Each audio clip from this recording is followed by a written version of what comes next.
Hello, everybody, and welcome back to the On the Diamond and Into the podcast. As always, I am your host, Mahal, and it is Tuesday, July 15th, the year of Cal Raleigh 2025.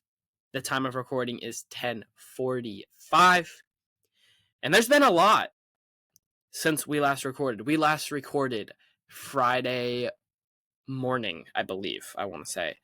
Last recorded Friday morning, pre the Tigers series, pre-draft, pre-derby. We recorded in a state of what is going to happen this weekend. Will the Mariners even be able to tread water against the best team in the American League to even sneak a game? We talked about how they might have been staring 0-6 on the road trip heading into the break, down the barrel. We talked about the vibes that needed to be there just to win a game or two of that series. We talked about the worst Mariners loss of the season, and I still hold that. We talked about the Yankees series. We talked about the deadline. We talked about all of these things. And for me, before we get into draft and derby stuff, because both those things are great and fun and fantastic, we have to start with the weekend. And I wasn't even planning this going into the episode, but I think you have to, because there was a lot that happened in that weekend. It started with Cal Raleigh continuing his dominance on Friday. 2 home runs, including a grand slam in the 9th inning, to put him 1 away from Bonds for the first half record with 2 games to play. Now, using hindsight, we know he didn't hit any more that series, but 38 home runs for Big Dumper in the first half. My Lord, what a year for Cal thus far. It has been the year of Big Dumper. And it's been fun to watch, and hopefully it'll continue. And will he continue with this pace? I highly doubt it. But it does actually seem possible. The swing changes he made over the offseason to lift the ball to the pull side more on both sides, to be in his legs. He's a little bit more upright, I believe. And they're paying huge dividends from the left side and from the right side, because the guy's a switch hitting catcher, making history for not only just catchers, for all players. He's doing historic things that are unheard of, and it's been unreal to watch. And he's going to continue it. It's been crazy. The other things I want to mention from this weekend: Cole Young with a great series, and he has been very, very good. Very good over the past few weeks, over the past real month. We talk about that June 7th date where he broke his 1-for-19 start. That's the date we talk about with Cole Young. And I think that's the date we'll continue to talk about,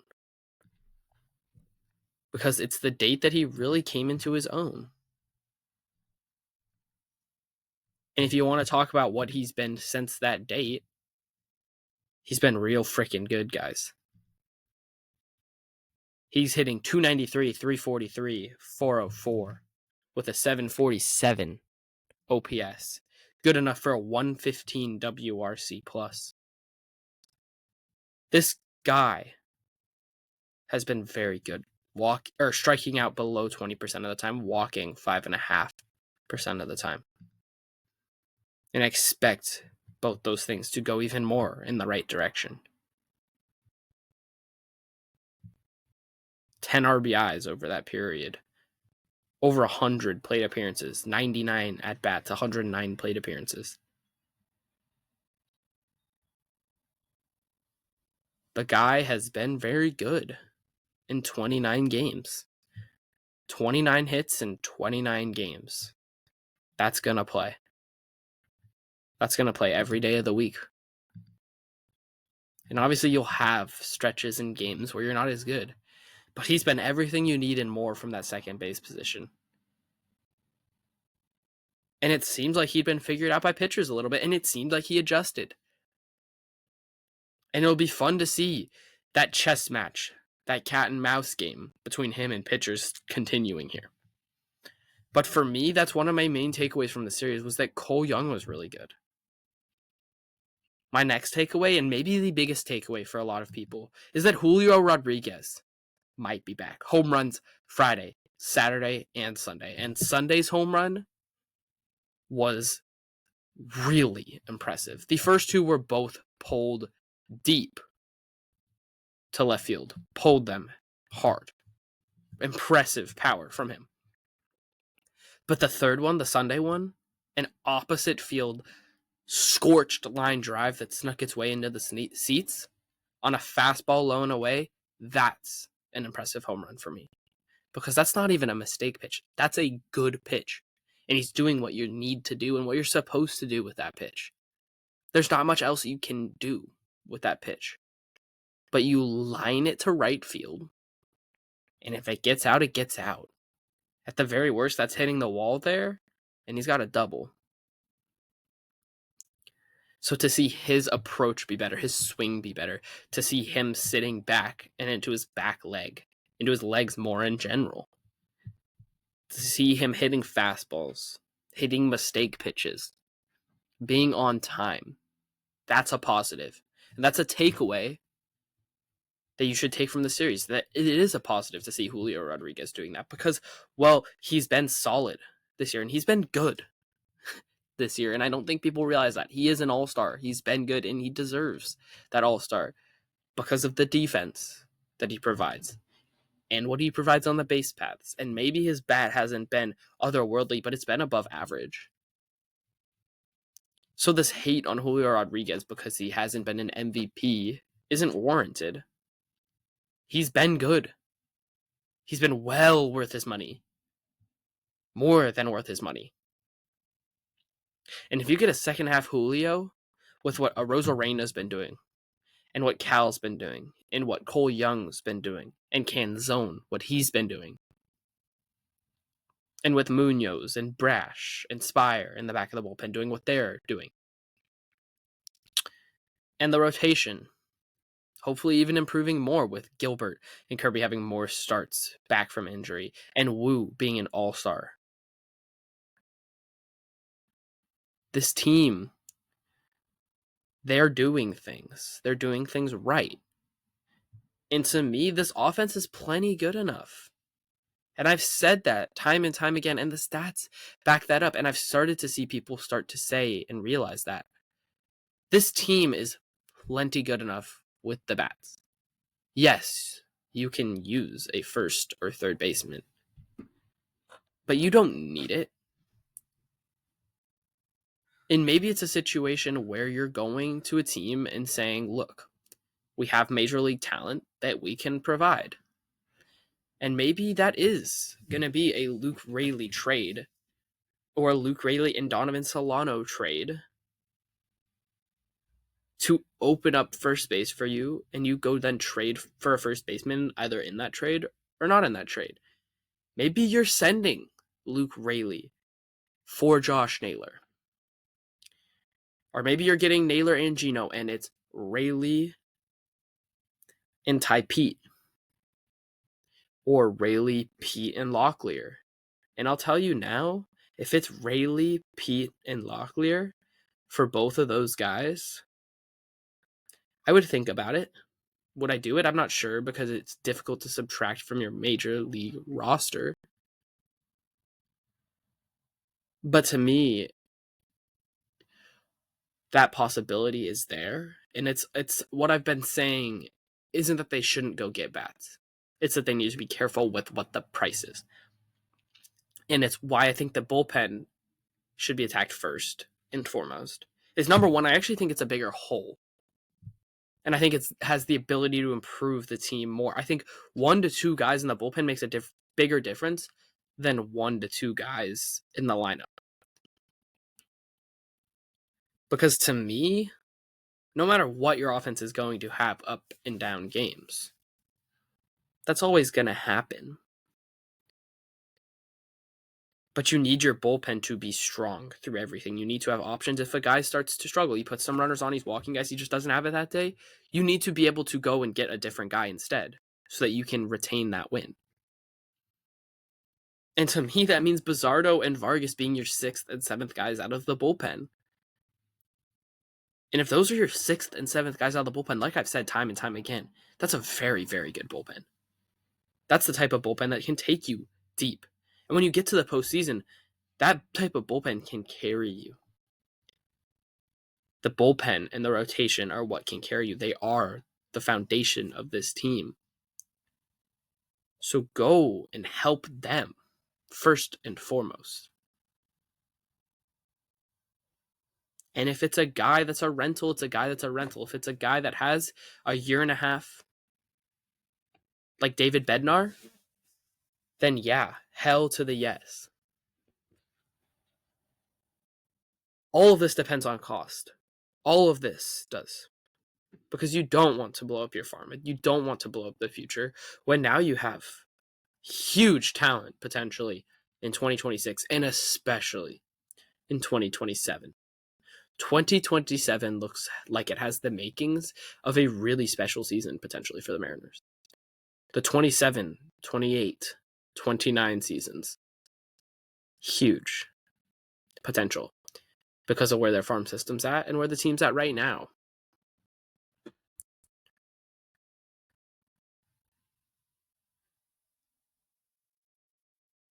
And for me, the biggest takeaway from this weekend series is that the lineup is good enough. It's what I've been saying. That's my biggest takeaway. And that the bullpen and maybe even the rotation needs help. But this team, maybe they do have the makings. I've said that they don't. Maybe they do. They feel like a 500 club. They do. But sweeping the Tigers in Detroit is no joke. So go get them a little bit of help. But to me, that means being smart with how you're doing it. It's not just going out and spending prospect capital to spend prospect capital. It's being smart with your baseball ops.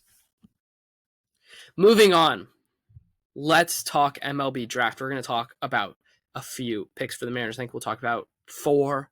We'll talk about 1 for sure in depth.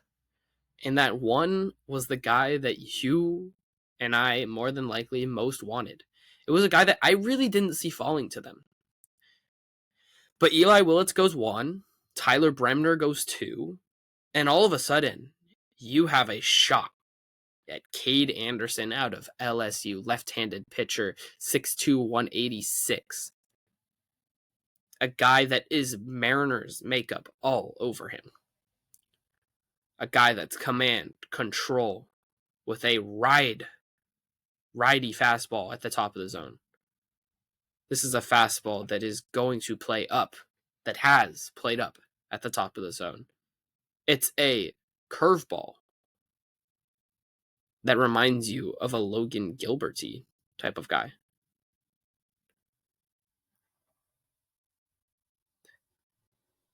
It's a changeup that's deadly too. A slider. It's a real 4-pitch mix. 4-5 pitches from Kade Anderson that's high spin. He throws a ton of strikes. First pitch strikes. Huge. He doesn't miss over the middle of the plate. And who does that remind you of? That reminds me of George Kirby. You heard Scott Hunter compare this Kade Anderson kid as a combination of Logan Gilbert and George Kirby. And that sounds really freaking fun, if that's what he is. This is a great 2 or 3 in your rotation ceiling. Joe Doyle compares him to John Lester, Cole Hamels. With the Mariners, they tend to get their guys to increase velocity due to high performance camp, among other things. He's just barely 21 years old. He has the potential to be up middle to end of next season if everything goes to plan. He'll probably go straight to Double-A because he is polished. He just needs innings and to build up that arm.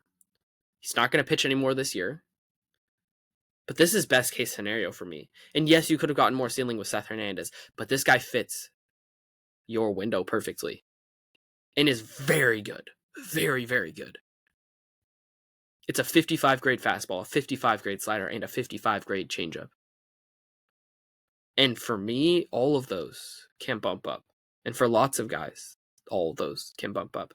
The Mariners have a way with college pitchers. This is to the roots of Jerry Dipoto and Scott Hunter. You remember the beginning of the rebuild. What did the Mariners draft and develop better than anything? It was college pitchers. And what have they developed better than anything? College starting pitchers. And the potential for me, when I look at it, to have a stud lefty as the 2 or 3 in your rotation, that's really freaking exciting. Really exciting. Because that's been something missing. And that's exciting. And you should be excited. I was amped when I saw that that's who they got. Because to me, that was the best potential option. And they did it, and they got him, and that's hype. That's hype, for lack of a better term. Their comp pick after the first round was a catcher out of the University of North Carolina, Luke Stevenson. This guy's also really interesting and exciting to me. And when I first read about him, there was one guy that came to mind. And obviously, this guy's going to come to mind. But it's Cal Raleigh. And for multiple reasons. Number one, because Luke Stevenson, his swing, his approach, who he is as a player sounds very similar to a Cal Raleigh when he first came up. A guy that has strong legs, that's in his legs, that his power comes from his legs with huge raw power. That is left-handed hitting. Now, Cal Raleigh's obviously switched, but he's lefty first. He has some width in his swing, but he has a good time controlling the zone. He has really strong arm from behind the plate.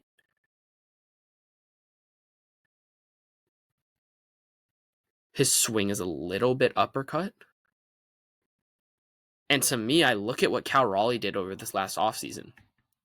And all of these things that Luke Stevenson might need to fix, or that does need to fix, the swing stuff that he needs to fix, are things that Cal Raleigh just did. And to me, having a catcher behind Cal Raleigh to develop out of college that is very similar to Cal Raleigh in many ways, that is good for development. And that's exciting. Not because Luke Stevenson needs to come and take Cal Raleigh's job behind the plate. That's not what I'm expecting. But if Luke Stevenson can be a guy for you that can be a backup catcher DH, that's exciting. And to me, I'm looking at it, and a lot of people have talked about how this means Harry Ford's gone. And Harry Ford might already be gone anyway.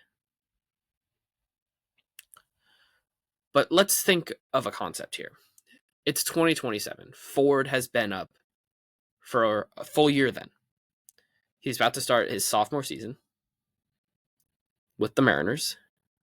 Luke Stevenson is ready sometime that year. You still have Cal Raleigh dominating. Cal Raleigh's your starting catcher. Harry Ford is a catcher and DH type of guy. Let's say Luke Stevenson comes up. You then have 3 catchers on your roster. That means you can DH one of them and still have one on the bench. And maybe Luke Stevenson can learn first base. Now, I don't know that for sure. Maybe he can go play a left field or right field. Obviously, we don't know that for sure. This is a big kid. But he's only 6'1", 200 pounds. Comparisons to Kyle Schwarber with the bat. If this guy can catch in a great way and maybe go play right field with the arm he has, and he is a solid bat and the Mariners can figure out how to develop that bat more, then all of a sudden you have Ford, Stevenson, and Raleigh in there. And you have the ability to trade one of them. So no, you don't have to trade Cal Raleigh because you just drafted Luke Stevenson. That's not how things work. At all. It's not how it works at all.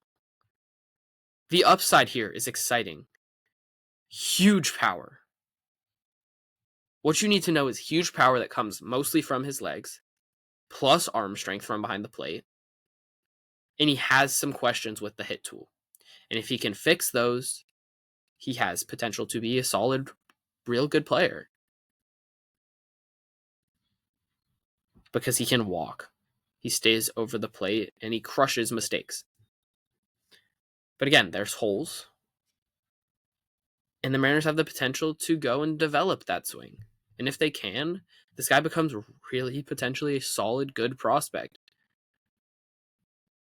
In the second round, the Mariners took shortstop Nicky Becker out of Don Bosco Prep. This guy's 6'3", 185. He is a big kid. Joe Doyle has his carrying tool as a run. And that means he's fast AF. 70 grade run. This kid sounds really exciting. And this was a kid you could have gotten at the comp pick. And that could have gone a lot earlier. But you were able to pull him down as Kade Anderson signed under slot. And that might be the biggest part of the entire Kade Anderson, is that he not only signed with you at 3 when he was expected to go 1 for many mocks. And mocks don't mean everything, but many people had him 1 or 2 easily.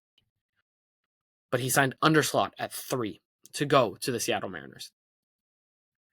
Nicky Becker, really talented kid.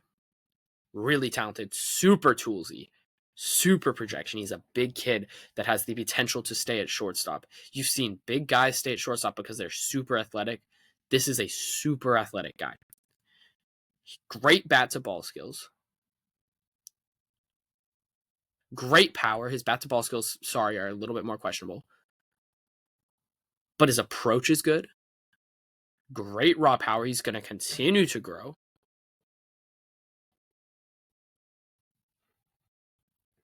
He's really, really fun and talented, toolsy, athletic.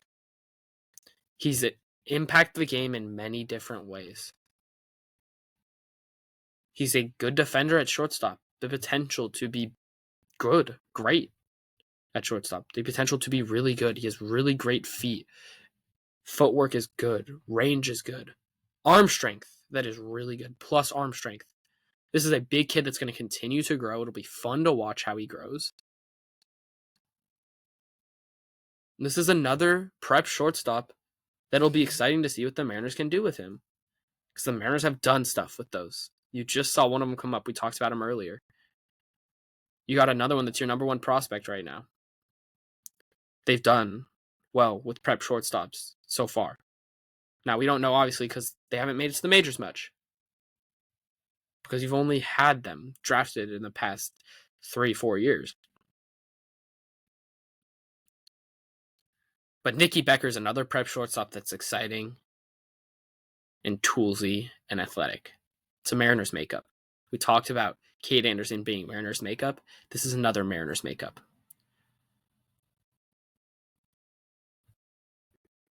The last guy I do want to touch on is, I believe the Mariners drafted him in the 5th round, but Corbin Dickerson, an outfielder from Indiana. This is a really athletic guy again. Outfielder, 6'2", 188. Power, athleticism, plus arm. Yeah, I mean, he has some swing and miss concerns, which is why he was in the 5th round. But again, this is a really exciting one, and this is a good pick for the Mariners and good value for the Mariners. And obviously, I'm not going to act like I know everything. But this is a guy that's fast, athletic, with good power. And those are always exciting. And obviously, you're not always going to be able to get that bat to ball skills to come up. But if you can, again, this is something to dream on. Moving on, let's talk about the Derby. And we waited till the end to talk about it. But by less than an inch, Cal Raleigh made it through the first round. After that, it was the Cal Raleigh show. because he was dominant over O'Neal Cruz in round 2 and really dominant in round 3 in the final over Junior Caminero. It was fun to watch. He had Todd Jr. behind the plate, Todd Sr. throwing to him. It was a family affair, and that part makes it even better. It is Cal Raleigh's year, and it's been amazing and fantastic, and he's doing everything you could ever dream of. To see a Mariner win the home run derby is so fun and exciting. And I mean, kids are going to love this guy. It's really special. It's really awesome. It's really cool. And you have to love it. And the Mariners are going to be in Williamsport playing in the Little League Classic game. I think there's going to be a lot of kids whose favorite player is one Big Dumper for the nickname, for what he's doing, for doing it from the Pacific Northwest. The kid, as in Cal Raleigh, Big Dumper, is special. And the season is special. And it's amazing and awesome. And it's everything you could ever dream of. He's the most likable guy. He's a great guy. In combination with being a great ball player that does everything on the field. He's doing stuff that's unheard of this year. A switch hitting catcher hitting 38 before the break. He's in the thick of an MVP race with Aaron Judge. And yes, I have bias, but he needs to win that. He needs to. I need it more than I need life. So let's continue it in the second half, Cal. And if you do, let's go get to the playoffs. Let's go win a World Series. Let's go do it. Because that's what this team, this city, yearns for. Be the hero of the Seattle Mariners. Be what we need. Be what we want. And that's what you've been so far. So thank you, Big Dumper. I have nothing but thanks for you. Thank you guys so much for listening. It's been episode 82 of the On the Diamond Into the Deep podcast. As always, follow me on Instagram, Twitter, TikTok at Diamond and Deep. We will be back next week to talk Mariners, talk Astros series. Hopefully we'll be talking about a series winner, series sweep, and we'll be back in the division race. But for now, let's go get an all-star MVP tonight. The year of Cal can continue. Go M's this weekend. I'll be there Friday night. And as always, peace.